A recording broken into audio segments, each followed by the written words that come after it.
What's up, guys? It's CC coming back at you today with another video. Today we will be doing a Magical Musketeer deck profile. I'd like to remind everybody I am doing a giveaway of a $25 gift card, and I'll be doing this once a month. And it's your choice. If you win, it's your choice of either Xbox Store, PlayStation Store, Steam Store, the Apple Store, or the Google Play Store. All right, without further ado, let's get right on into the deck profile. Starting off with the main deck, we run 3 Caspar. Caspar is a really good card.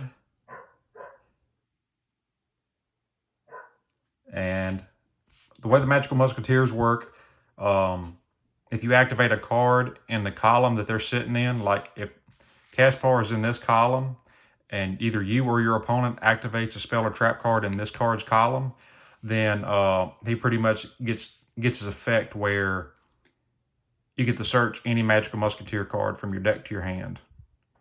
And that's pretty good. And that all the Magical Musketeers have the effect where if they're on the field, then you can activate your Magical Musketeer cards from your hand. Spell or trap cards. And this is Starfire.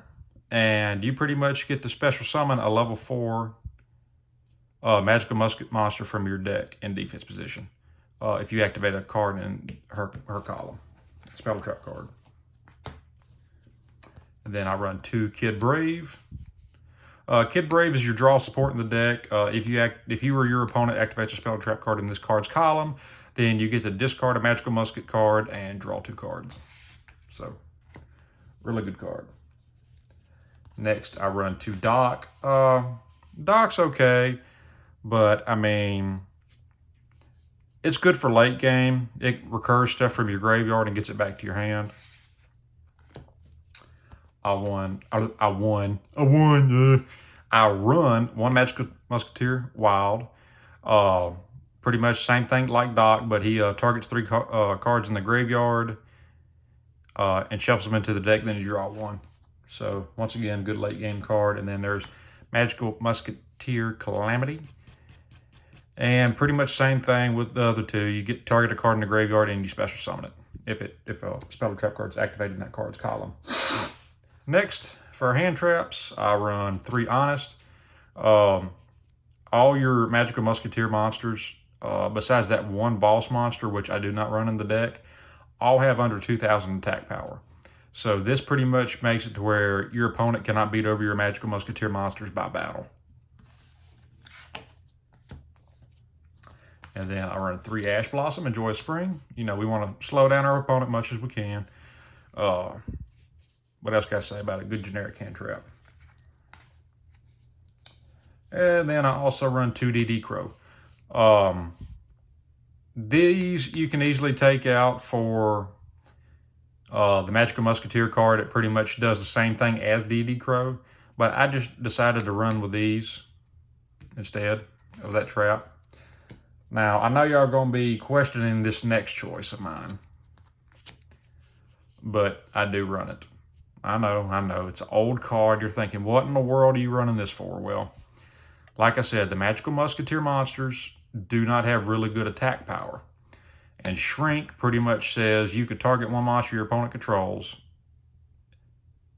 and half its attack. So if you're facing a Blue Eyes White Dragon, you activate this, target the Blue Eyes. It only makes it 1,500. It's a lot easier to deal with. For back row removal, I'll run 2 Twin Twisters. What can I say? I don't like back row decks, except for Paleo. I run Paleo myself. Now for the one-ofs, Call by the Grave, Regeki, and Monster Reborn. Protects you from hand traps. Also could work as a negate of some sort, especially the Ogdoadic deck. A lot of their monsters' effects activate in graves, so if they go to activate a monster effect in the grave and you get Called by the Grave set, you can activate it, banish it, and it pretty much won't get its effect. Regeki, Board Wipe, Monster Reborn, everybody should know what that does. Next, I have and run 3 Magical Musket Cross Domination. Pretty much just negates a monster effect and makes its attack and defense 0 for the rest of the turn. And then I run 1 Magical Musket Steady Hands. You can target 1 Magical Musket card you control, and its original attack and defense are doubled for the rest of that turn.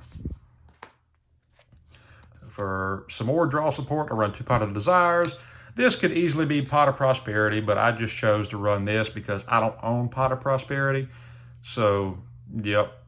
Or you could run Pot of Extravagance too, but I mean, it kind of conflicts with the extra deck a little bit because of Magical Musketeer Max, but you know, you do have 3 of them. So, you could risk it for the biscuit if you want to. We run 1 Magical Musket Fiendish Deal. This protects your Magical Musket cards from being destroyed by card effects. And then if this card is sent from the field to the graveyard, you pretty much get to add 1 Magical Musketeer card from your deck or graveyard to your hand. Next, I'll run 2 Desperado. If you control a Magical Musketeer card, you can target 1 face-up card your opponent controls and destroy it, or any card on the field for that matter, yours or your opponent's. And last but certainly not least, 3 Magical Musket Last Stand. When your opponent activates a spell or trap card while you control a Magical Musket monster, you can negate the activation if you do destroy it. So, really good card. Now for the extra deck, I run 3 Magical Musketeer Max. It's a really good card, and before this card came out, a lot of people ran Ties of the Brethren to help the deck flow a little bit better. But you really don't need that now. I mean, you still can run it, but this is really all you need. You don't need Ties of the Brethren, because up to the number of spell and traps you control, let me see. Up to the number of spells and traps you control, your opponent controls. So let's say your opponent controls 3 spell and trap cards. Well, you can add up to 3 Magical Musketeer cards from your deck to your hand up to the number of spell and traps your opponent controls. Or, depending on how many monsters they control, you could special summon that many monsters, I do believe. Ain't that right? No. Special summon monsters up to the number of spells and traps they control, and then you can add Magical Musketeer spells and traps up to the number of monsters they control. Okay, so if they control 3 monsters, you can add 3 Magical Musketeer cards from your deck to your hand, and then if they control spells and traps, like 3, you can special summon up to 3. That's what it is. I always get that mixed up. I always got to read that card a couple times. We run 1 Phoenix, 1 Unicorn, good spot removal if you would.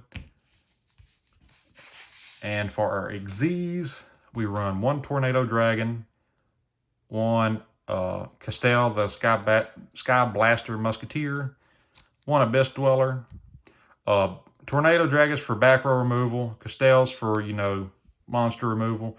Abyss Dweller, if your opponent likes activating effects in the graveyard, that pretty much makes it where they cannot activate any effects in the graveyard for a turn. 1 Gaga Cowboy, pretty much late game, if you got your opponent down a life points, good way to end the game. 1 Silent Honor Arc, good way to take control of 1 of your opponent's monsters. Dagusto Emerald, just like some of the Magical Musketeer monsters, just recursion for late game, you know, get some stuff back into your deck, draw 1. And then I run the Utopia package, number 39 Utopia and Utopia the Lightning. That's only 13 cards in the extra deck. You could easily run the Dragoon package and add Anaconda and Dragoon to make it 15. You could also run that Phantom Knight, rank 3, because you do run a good bit of level 3s in the deck. I mean, there's so many options that you can add in the last 2 spots and make it 15 card extra deck. But for now, that is what I'm working with. Well, guys, that has been another deck profile from me. I really hope y'all enjoyed. And remember, to be entered into the giveaway, you got to Make sure you watch every video for the month, because I'll be picking out one person that is subscribed to the channel, that has liked the video, every video. Well, not every video.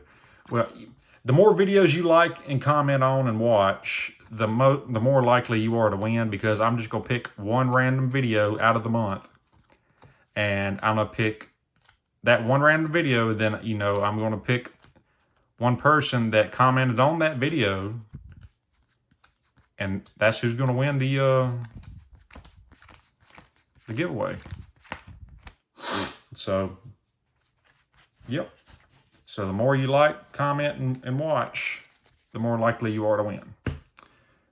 As always, thank you guys for watching, and I'll see you next time.